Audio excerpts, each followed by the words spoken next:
말씀은 창세기 9장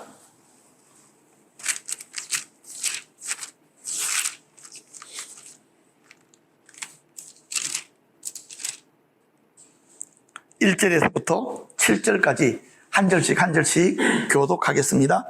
하나님이 노아와 그 아들들에게 복을 주시며 그들에게 이르시되 생육하고 번성하여 땅에 충만하라.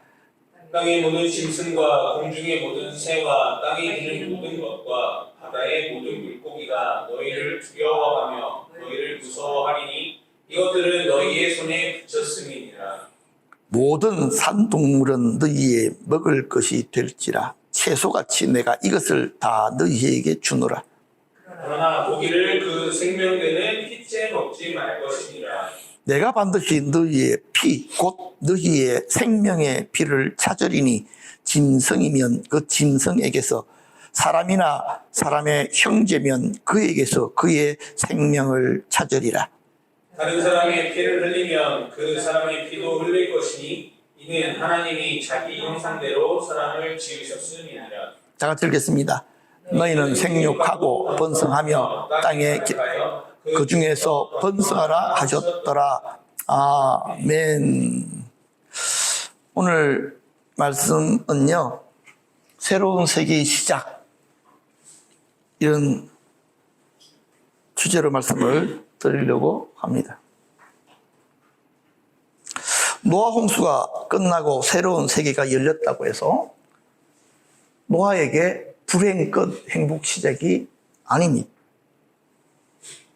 왜냐하면요, 노아가 만난 세계는 에덴 동산처럼 하나님께서 모든 것을 구비해 놓으신 세계가 아니고 홍수로 심판해 놓으신 황폐한 세계였다는 것입니다.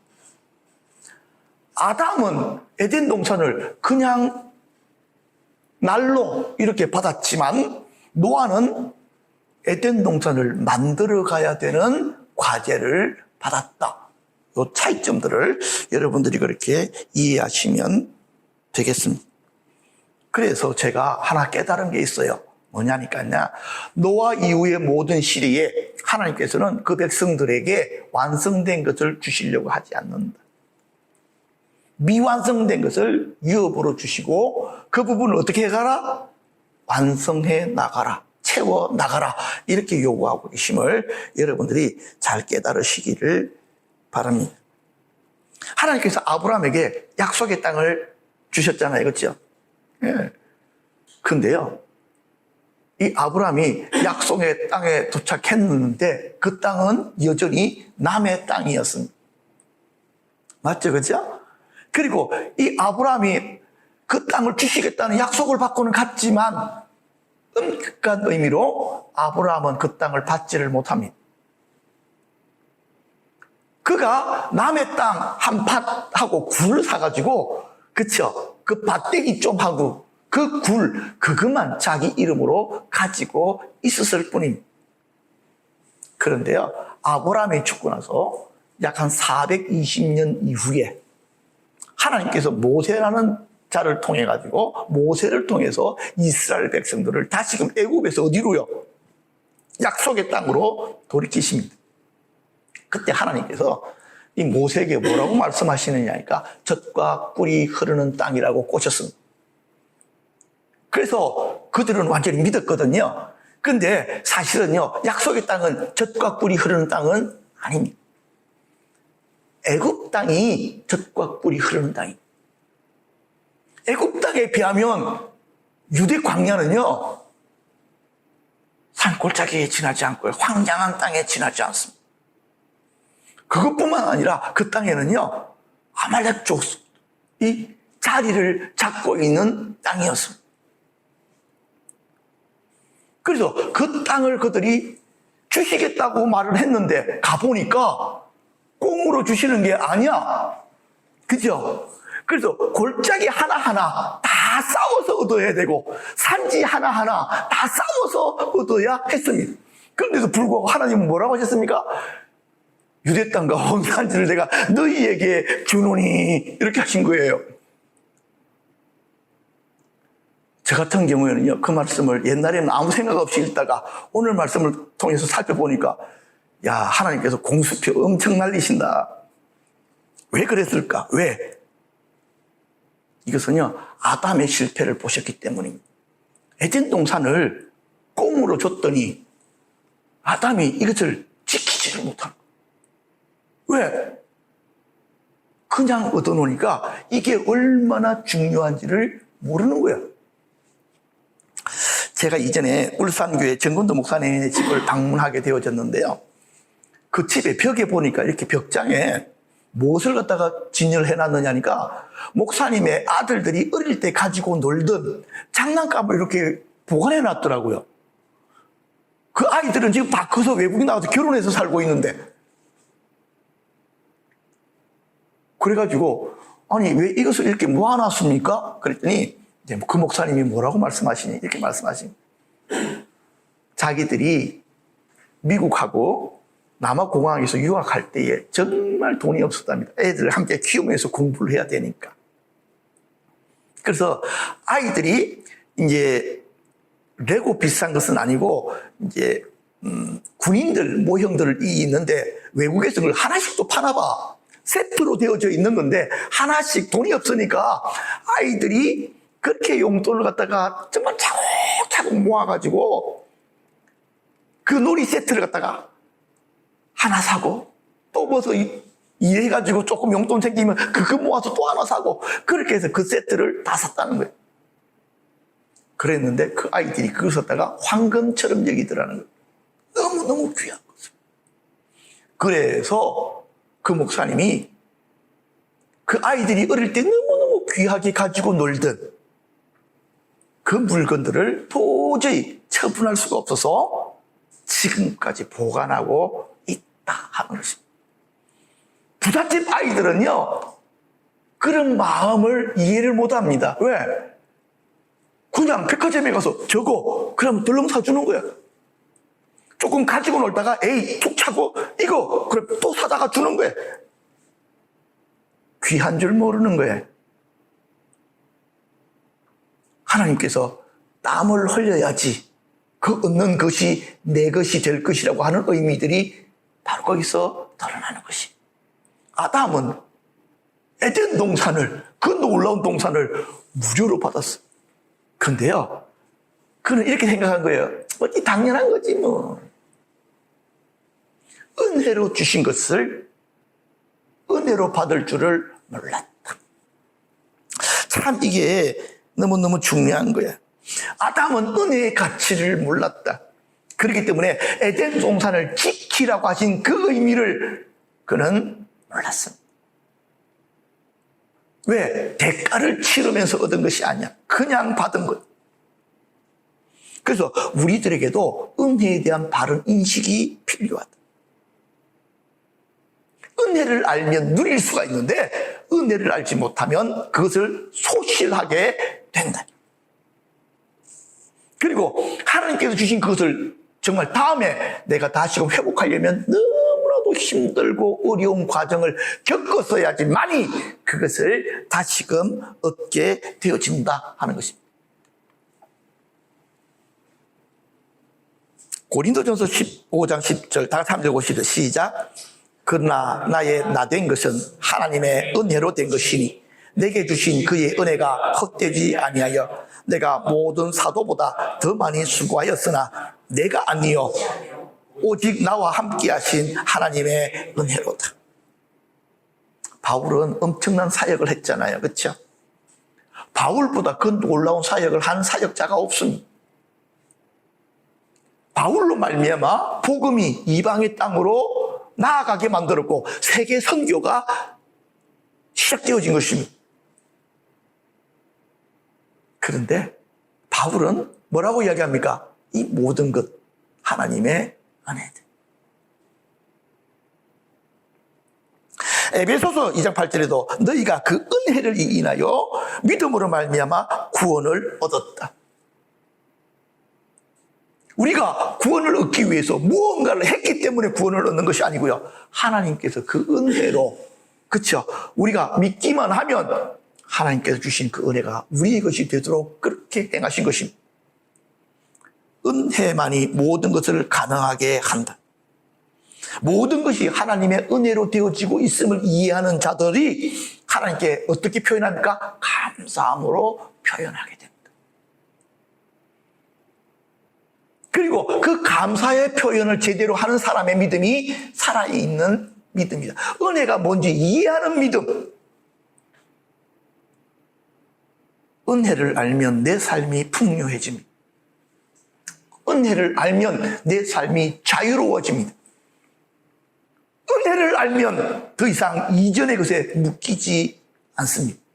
우리가 은혜를 모르기 때문에 불평하게 되어지고, 은혜를 모르기 때문에 좌절하게 되는 것이고, 은혜를 모르기 때문에 세상으로 나가는 것입니다. 모든 것이 은혜 안에 있습니다. 자, 그런데 노아 가족이 이제 방주에서 나와서 새로운 세계를 향해서 출발해야 되잖아. 만약 그곳이 유토피아이고 그곳이 에덴 동산이었으면 너무나도 좋았을 거예요. 그런데 그들 앞에는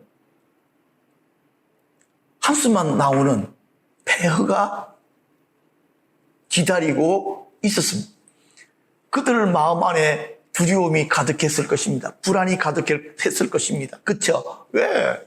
아무것도 준비되어지지 않은 땅, 이제 우리가 어떻게 살아야 되는가? 근데요, 이 노아 가족이 새로운 삶을 살기 위해서는 용기가 필요한데요, 용기보다 더 중요한 것이 있습니다. 그것이 무엇이냐니까 하나님의 축복입니다. 하나님의 축복이 있어야 그는 그 어려운 상황들을 이겨나가고 승리에 나갈 수가 있게 되는 것입니다. 이것이 하나님의 보증입니다. 제가 가남 농문학교 창시자인 일가 김용기 장로님 책을 읽다가 참 많은 부분들 감동을 받았는데요. 이분의 꿈은 자기 자신이 잘 되는 것이 아니었습니다. 자기가 성공하는 것도 아니었습니다. 이분의 꿈은요, 가난한 조국이 진짜 가나안처럼 젖과 꿀이 흐르는 땅으로 변화되는 것이었습니다. 나는 이런 양반이 진짜 살아있었느냐라는 그 생각을 할 정도였습니다. 생각을 한번 해보십시오. 그 가난한 곳에 태어난 그 사람이 자기가 남들보다 더 부자가 되는 꿈이 아니고요, 모두가 잘 사는 나라가 되게 하는 것을 꿈꾸기 시작했습니다. 그런데 그분이 그런 꿈을 꾸게 되어지는데 도움을 준 세 분이 계셨는데요. 첫 번째는 아버지입니다.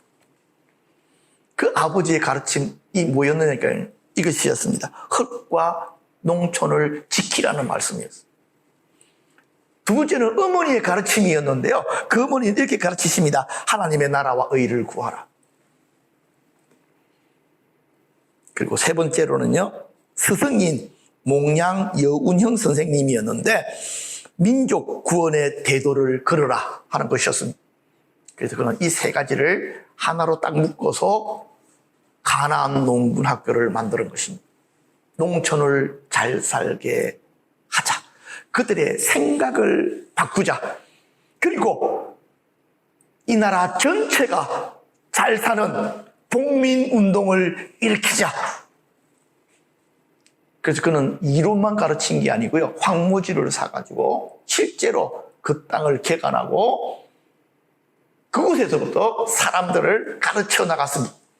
무지한 자는 계속해서 가난 속에서 살 수밖에 없다. 깨우친 자들만 가난에서 벗어날 수가 있다. 참 놀라운 말씀이죠. 그의 생각에서 우리나라의 새마을 운동이 시작이 되었습니다. 그가 꿈꾼 대한민국은요, 에덴 동산과 같은 나라였습니다. 지금 대한민국이 그래서 이만큼 먹고 사는 데는 이분의 기도, 이분의 가르침, 이분의 영향력이 크다고 저는 확실하게 믿습니다. 지금도 제가 사진을 갖다가 올려놓으려고 했는데 깜빡 까먹었는데, 그분의 기도터 앞에 편말이 하나 이렇게 세워져 있는데 그 편말에 쓰여진 내용을 혹시 여러분들 이전에 들으셨는데 기억하십니까? 조국이여 안심하라.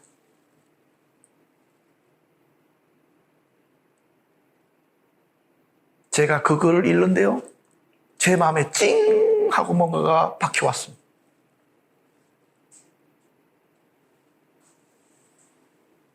도대체 난 뭘 위해서 기도하고 있지? 왜 내 기도는 이렇게 값지지 못하지? 왜 나는 싸구려처럼 살고 있지? 왜 이분처럼 조국을 끌어안고 내가 기도하기 때문에 조국이여 안심하라.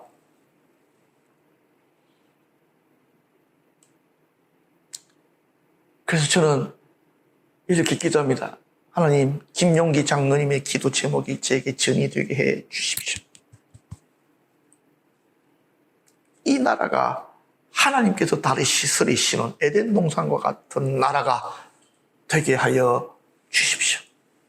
교회들이 깨어 일어나 참된 복음을 전하고, 교회에서 생각들이 변화되어지고 회복되어져서 참된 주님의 복음의 말씀을 증거하고 세계 선교를 하는 우리 조국 교회가 되어지게 하시고, 교회들이 회복되어짐으로 말미암아 이 나라가 깨어나고 회복되어지는 그 일들 다시금 감당할 수 있도록 해달라고 그렇게 기도하게 되어진 것입니다.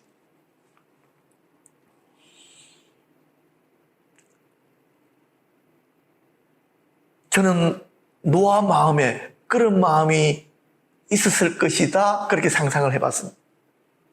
현실은 어떤 현실입니까? 폐허이지만, 그러나 내가 이 땅을 회복시키리라.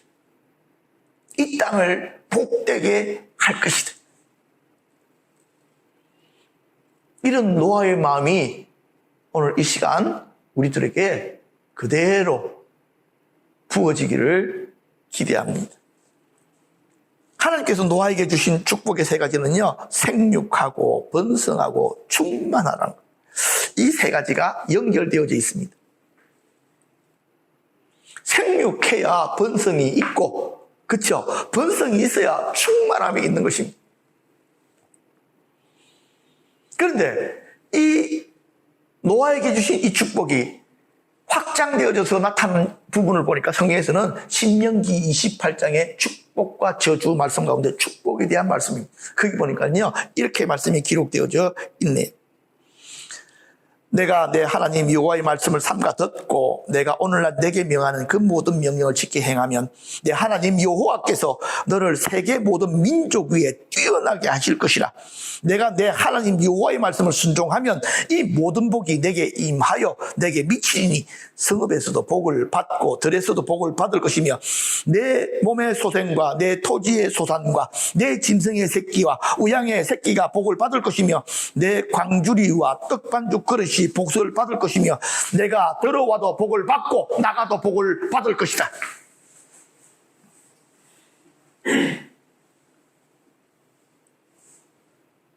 하나님께서 노아에게 주신 축복을 조금 더 어떻게 했습니까? 확대, 성장 이렇게 하셔서 이스라엘 백성들에게 주신 것입니다. 아브라함의 축복을 이렇게 살펴보니까요, 하나님께서 너는 복의 근원이 될지라. 개역 성경에는 복의 근원이 될지어다 써놨는데 사실은 복의 근원은 누구십니까? 하나님이시거든. 그래가지고 지금 개정판에는 복이 될지라 이렇게 써놨더라고. 왜? 좀 겸손하게 하려고. 그런데 그 본질적인 의미를 살펴보면요, 그게 아니고 복의 근원이 되는 것이 맞습니다. 내가 너를 저주하는 자는 저주를 받을 것이고 너를 축복하는 자는 축복을 받게 될 것이다. 아브라함은 복을 따라가는 자가 아니고요, 복을 나누어 주는 자입니다. 놀랍지 않습니까, 여러분? 아브라함이 있는 곳에는 복이 따라다닌다는 거예요. 그게 하나님께서 아브라함에게 주신 복입니다. 그런데 우리가 믿음으로 아브라함의 후손이 되어졌거든요. 여러분들이 가는 곳들마다 여러분들은 복을 따라다니는 자들이 아니라 복이 여러분들을 다니게 것을 주님의 이름으로 축복합니다. 내가 주님 안에서 복된 자다. 나로 말미암아 내가 앉아있는 이 땅이 복받을 것이다. 요 생각들을 여러분 마음속에 잘 심어 두시기를 바랍니다. 자, 그런데요. 다 됐네. 변화된 세상, 변화된 식생. 그 뒤에 이제 하나님께서 이제 말씀을 쭉 하시다가 모든 살아있는 동물은 너희의 먹을 것이 될 것이다. 채소같이 내가 이것을 다 너희에게 준다고 말씀하셨습니다. 홍수 이후의 세상은요. 홍수 전에는 저번에 말씀을 드렸잖아요. 오존층이 덮고 있고 궁창 위에 물이 있고 지구가 있습니다. 이 궁창 위에 물이 우주에서 날아오는 모든 해로운 전파들과 특히 자외선, 태양에서 오는 자외선을 다 막아줬습니다. 그런데 홍수 이후에는 바로 이런 형태가 되어졌습니다. 어떤 일이 벌어졌느냐니까요. 첫 번째는 사람들의 수명이 급격히 줄어들기 시작했습니다. 자외선 이놈이 무서운 놈인 것 같아요. 짐승의 크기도 엄청나게 작아져 버렸습니다. 맞죠, 그죠? 이전에 있던 엄청난 놈들이 다 작아져 버렸어요. 식물들의 나이도 엄청나게 줄어들어 버렸어요. 그것뿐만 아니라 사람들의 체질도 변화되어져 가지고 그전에는 무엇만 먹고 살았는데 식물만 먹고 충분히 살았는데 홍수 이후에는 뭘 먹지 아니하면 고기를 먹지 아니하면 동물성 단백질을 먹지 아니하면 우리 몸을 견딜 수 없게 되어졌다. 이렇게 말씀을 드리겠습니다. 고기를 먹지 않는 어떤 사람들은요, 나는 고기 먹기 싫어. 식물만 먹을 거야. 라고 하는 사람들이 많이 있습니다. 그런데 그 사람들은 아직 뭘 모릅니다. 무슨 말이냐면요. 고기를 먹지 아니하고 살아가다 보면요. 각기병이라고 하는 병에 걸리기가 쉽답니다.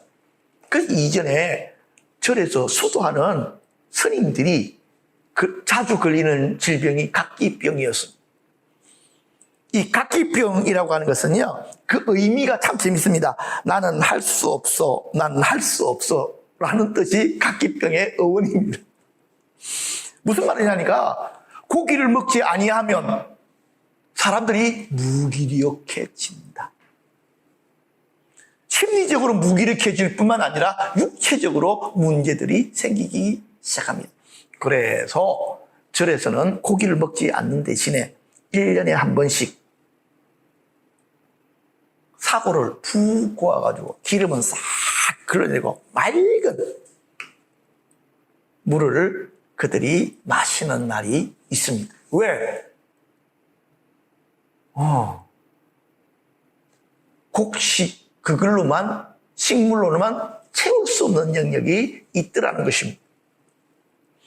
그러니까 하나님께서 말씀하신 것에서는 뭐가 없다? 실수가 없다 하는 것을 알게 됩니다. 자, 그런데 말입니다. 뭘 먹지 말라고 하셨느냐? 고기를 먹어라. 근데 뭘 먹지 마라? 그 고기의 피는 먹지 말라. 왜? 모든 생물은 그 피가 생명과 하나이기 때문에 그렇다 하는 것입니다. 여기서 여러분들이 하나 알아야 될 것이 있는데 그것이 뭐냐니까 솔타임. 왜 피를 먹지 말라고 했냐? 피 자체가 뭐라고요? 생명이다 그랬잖아요. 그 말은요. 솔타이가 묶어지는 4가지 원인이 있는데 첫 번째 솔타이가 피를 먹을 때에 솔타이가 일어난다. 깡패들이 모여가지고 우리 형제의 결의를 맺자. 그렇게 해가지고요. 탁 피를 내가지고 술잔에 탁 모아가지고 우리가 이제 한 피를 같이 먹고 나누니까 형제 아이가 뭐 이렇게 하고 그렇죠. 이제는 우리는 한영이처럼 살자. 그러니까 나중에 뒤통수 치고 막 그러잖아요. 피를 먹으면 솔타이가 일어난다. 아프리카의 무동들이 항상 큰 구슬하기 전에는 피를 마셨어요, 이것들이. 그죠? 왜? 솔타이가 강해져야 그들이 다른 영적인 것들하고 교제를 하니까. 그러니까 동물의 피를 많이 마시다 보면요, 동물의 솔타이가 몸에 이렇게 오잖아. 그러니까 꼭 어둠들이 그런 것들을 알고 연합해 오는 거예요. 그러면 자기들은 큰 능력을 받는다라고 생각하는 거예요. 그것이 바로 저주받는 일이다. 무당들은 기본적으로 솔타이가 되어져 있는 것들이다. 하나님께서 솔타이 되어진 영혼들을 뭐 하신다? 정말 싫어하신다. 왜? 조금 뒤에 보면요, 하나님의 형상을 방해하니까. 순결한, 하나님께서 우리들에게 주신 하나님 형상이 있잖아. 그것이 생명이잖아. 그것을 혼란하게 만들어버리는 거예요. 두 번째, 솔타이가 일어나는 것이 무엇이냐 하니까요, 성관계입니다. 부부가 결혼을 하고 같이 살잖아. 근데 하나님께서 뭐라고 부르십니까? 부부가 한 몸이 되라. 솔타이로 서로 묶어져서 그렇게 된다는 것입니다. 그래서 예언자들은요, 결혼한 사람을 기가 막히게 읽어냅니다. 예언자들은요, 음란한 사람들을 정확하게 읽어냅니다. 뭘 보느냐니까 솔타이가 보이는 거예요.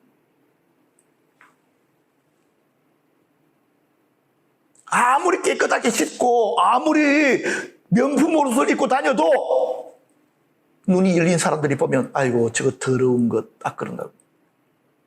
그 사람은 내가 왜 더러워? 나는 목욕하고 다니는 것이고 나는 좋은 차 타고 다니는데. 그러나 뭐가 더럽다고요? 솔타이가 묶어져 있어서 그것이 보이고 그것이 더러운 것이다.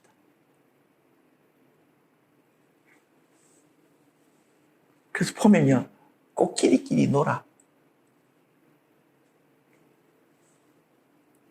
세 번째로는요, 깊은 원한을 가지게 되어지면 그 상대방하고 개인적인 솔타이가 묶어집니다. 나 저 새끼 언젠가는 내 손으로 죽일 거야. 하나님, 내가 저거 죽이고 지옥 가겠습니다. 뭐 이런 사람 있잖아요. 그래서 그 사람이 잘 된다 그러면 막 인생을 죽이고, 저 사람이 엄청 어렵다 그러면 행복한 거예요. 그게 솔타이가 묶어져서 나타나는 현상입니다. 그래서 그 솔타이에서 자유하게 해서 뭘 하라? 용서하라. 그것을 풀어버려라. 원수 갚으면 내게 있으니까 네가 그애한테 묶여있지 마라. 그 아이로부터 마라. 자유하라. 용서는 네가 그 사람들과 뭐에서 끊어지는 거? 솔타이에서도 끊어지는 것이다. 이렇게 말씀하십니다. 네 번째는 신앙적인 솔타이가 있습니다. 예수님과 제자가 예수님께서 뭐라고 하십니까? 나는 하나님과 하나이고 너희들은 나와 하나이다 라고 하는 건전한 영적인 솔타이가 있습니다. 그런데요, 이단에 가보니까 이 솔타이가 다 묶어져 있네. 그러니까 이단의 교주들은 기본적으로 이 솔타이를 묶을 줄 아는 자가 이단의 교주가 된다. 한번 묶이면 어떻게 이어집니까? 평생 개노릇한다. 그리고 나중에 그 사람에게서 떠나야 되겠다는 사실을 알아도 왜 못 나올까요? 솔타이가 묶어져 있어서 그렇다. 너무너무 무섭잖아요. 그렇죠? 네. 그래서 제대로 훈련되어진 이단 상담가들은요, 이 솔타이를 끊어버리는 거예요. 그래야 그 사람이 자유하게 된. 설득을 해가지고는 먹혀 들어가지가 않아. 영적인 차원을 보지 아니하면 자유를 줄 수가 없어. 저 사람을 이해시키면, 저 단체가 잘못됐다는 걸 이해시키고 그 교주가 잘못됐다는 걸 갖다가 잘 설명을 하면 저 사람이 알아서 나오겠지. 알아서 나올까요? 못 나옵니다. 왜? 묶여있거든. 솔타이가 뭔 줄 모르는 거야. 그런데 이것을 끊는 사역자들은 진리를 알지니 진리가 너희를 자유케 하리라. 왜? 그들은 거짓된 솔타이니까. 이것을 갖다가 끊어서 자유하게 해주는 것이 필요합니다. 자, 그런데 말입니다. 자, 한번 창세기 9장 5절에서 6절 다 같이 한번 시작. 내가 반드시 너희 피, 곧 너희 생명의 피를 찾으리니 짐승이면 그 짐승에게서 사람이나 사람의 형제면 그에게서 그의 생명을 찾으리라. 무릇 사람의 피를 흘리면 사람이 이는 하나님이 자기 형상대로 사람을 지으셨음이니라. 아멘. 피 흘리는 것은 하나님의 형상을 깨트리니.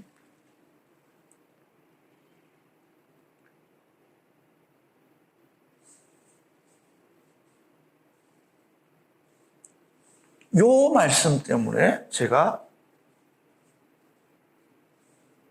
무엇을 깨달았느냐니까요. 살인하지 말라고 하신 것은 윤리적인 수준 이상의 것이라는 걸 알았어.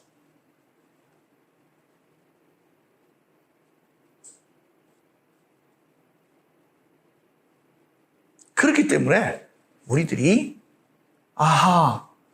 사람을 죽이지 말라고 한 그 이야기가 법적인 용어 이상의 그 사람 안에 있는 하나님의 형상을 깨트리는 일이기 때문에 이것을 하지 말라고 하신 것이구나 하는 것들을 깨달으시기를 바랍니다. 그런 의미로 마태복음 18장 7절에 보면요. 실족케 하는 자, 믿음에서 쓰러지게 하는 자들은 화가 있다 그랬습니다. 어떤 화입니까? 하나님의 심판과 저주를 받는다는 것입니다. 그 사람이 믿음으로 하나님 형상을 회복했는데 이 사람이 믿음에서 떨어질 때 뭐가 깨트려집니까? 하나님의 형상이 깨트려지기 때문에 그렇게 만든 사람은 저주를 받게 된다. 이렇게 말씀하고 있습니다. 오늘 말씀을 좀 맺겠습니다. 노아가 새로운 세계로 나아가면서 필요했던 것은 하나님의 축복이었습니다. 그가 하는 일들마다 잘 되어져야 됐습니다. 그리고 하나님께서 그에게 축복의 말씀을 주셔서 네가 집에서도 복을 받고 나가서도 복을 받고 들에서도 복을 받고 뭘 해도 복을 받고 네가 하는 모든 일에 축복이 따라올 것이다. 홍수 이후에는요, 모든 상황과 모든 조건이 홍수 이전과 완전히 달라졌습니다. 추위와 더위가 있고요, 밤과 낮이 있고요, 겨울과 여름이 있었습니다. 그럼에도 불구하고 하나님께서는요, 그 변화된 곳 속에서도 네가 하는 일들마다 잘 된다. 너는 심으면 더 많이 열릴 것이다. 하나님의 축복을 따라서 노아가 하는 것들마다 잘 되었기 때문에 그런 살아남을 수가 있었고 번성할 수 있었고 그리고 충만할 수가 있었던 것입니다. 하나님의 축복의 말씀들을 여러분들이 받으셔야 돼요. 직접 받으면 제일 좋습니다. 그러나 감사하게도요, 대리인을 통해서도 이 축복의 말씀을 받을 수가 있습니다. 그래서 오늘 여러분들이 저랑 다 같이 대제사장의 축복 민수기 6장 24절에서 26절을 함께 읽음으로 이 축복을 여러분들이 여러분들의 것으로 취하는 시간이 되기를 바랍니다. 다 같이 한번 읽겠습니다. 시작. 여호와는 내게 복을 주시고 너를 지키시기를 원하며 여호와는 그의 얼굴을 내게 비추사 은혜 베푸시기를 원하며 여호와는 그 얼굴을 내게로 향하여 드사 평강 주시기를 원하노라 할지니라 하라. 아멘.